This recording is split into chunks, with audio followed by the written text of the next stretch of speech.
Hi there! This is English for Starters, Unit 9, Part 1. This is for Grade 9, presented to you by Elaf Private School.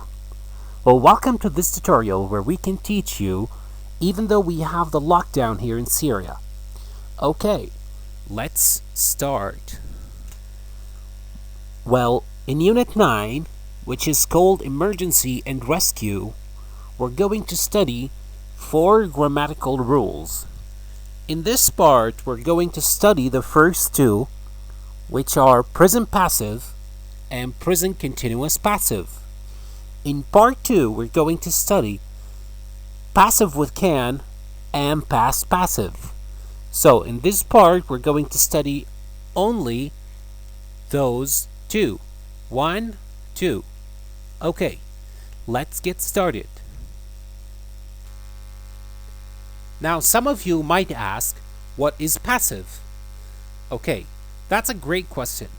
Passive is a rule in English grammar that focuses on the action. So it focuses on the action itself, not who does the action. Well, as a matter of fact, we have 2 types of sentences in English grammar. The first one is what we call active sentences. Now, an active sentence would be like this: Jack cleans his car every day. In active sentences, we say what the subject does. Okay? So the subject here in this sentence is Jack. So Jack is the subject and he cleans his car every day. Now we have another type, which is the type that you're going to study in this video and the next video. This type is called passive sentences. Now, a passive sentence might look like this. The subject now is changed. Why? Because I did not mention the person who did this action. So here, the subject is the car is cleaned every day. As you can see here, I just don't want to say who did this action, okay? Which is, of course, it's Jack because I just told you. But in passive sentences, we do not use or we do not say who does the action. Well, if you understood the difference between active sentences and passive sentences, then we can truly start. Okay, now I'm going to teach you about present passive. The rule for this piece of grammar is really simple. You have to put the object at the beginning, then is or are, then past participle. Some of you call it verb 3, okay, which is the third verb. Okay, now you will understand this because it's really easy. Okay, I have an example here.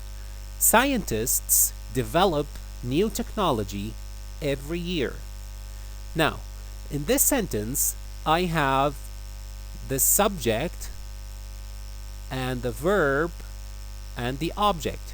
Okay, so the object in this sentence is new technology, and the verb in this sentence is develop.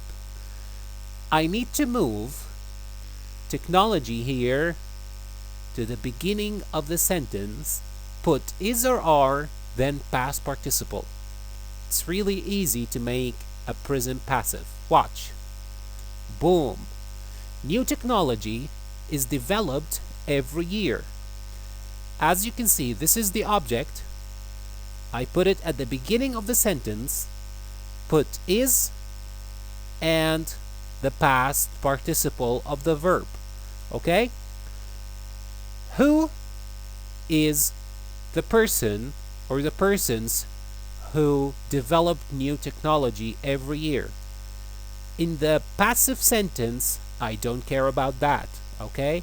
I care only about the new technology is developed every year, okay? Another example,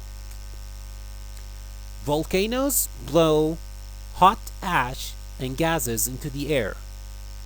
So volcanoes blow hot ash and gases into the air. Now, where is the object? That's good. Hot ash and gases, that's the object. And the verb, of course, is blow. Now, watch how I change this from active sentence into passive sentence. Hot ash and gases are blown into the air. Now, what causes this to blow in the air? We don't know. In this sentence, we do not know. Watch how I put are because I have two things, ash and gases. Okay, that's why I put are in the sentence. Okay, now let's practice what we've already studied. I have 3 sentences for you. After you listen to me reading those sentences, I want you to bring a piece of paper and try to write your answers down. Okay? Now the first one is, we recycle papers to make new products. Number 2, thousands of people visit the island every year. Number 3, scientists predict natural disasters more accurately these days. Now, take as much time as you want, write your answers down, then come back later to see the correct answer. Okay, check your answers. We recycle papers to make new products. Papers are recycled to make new products. Papers are recycled to make new products.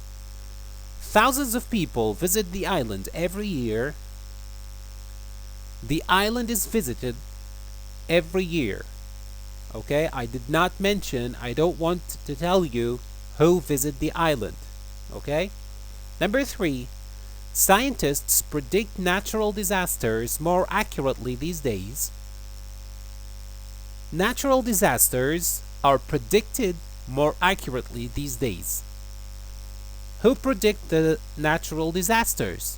Well, I don't want to tell you, or it's not important to tell you who does this. Now let's move on to the second piece of grammar that you're going to study in this video.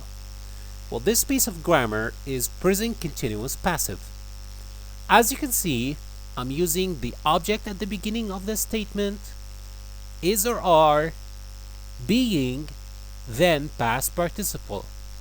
Well, let me show you how it is done using an example. Now, scientists are developing new technology every year. Now, this is the object in the statement, right?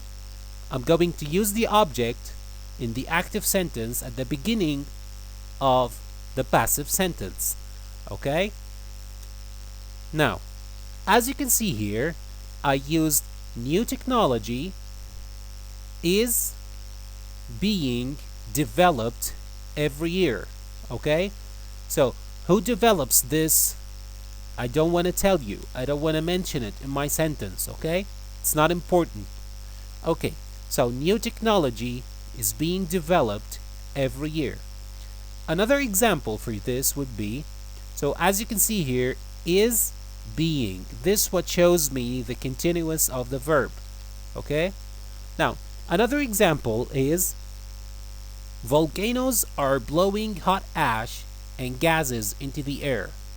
Now, this is the object in the statement. I'm going to use it at the beginning of the passive statement. As you can see, hot ash and gases are being blown into the air. Okay? Hot ash and gases are being blown into the air. Alright, let's practice the second rule. They are designing buildings to resist earthquakes. Number 2, they're building new walls around the village to protect it from flood water. I want you to write your answers down on a piece of paper after pausing the video. Okay, check your answers. Number 1, buildings are being designed to resist earthquakes. So I used buildings, which is the object in the first sentence, being the subject in the second sentence, are being designed to resist earthquakes. The second sentence is new walls are being built around the village to protect it from flood water. Okay. Okay, to make things really short and simple. Number one, look for the object in the active sentence. Number two, decide if the sentence is present simple or present continuous. Number three, follow the rule that you studied in this video. Okay, thank you for watching, and make sure to watch the second part to finish Unit 9 Grammar. Thank you very much. Talk to you later. Bye.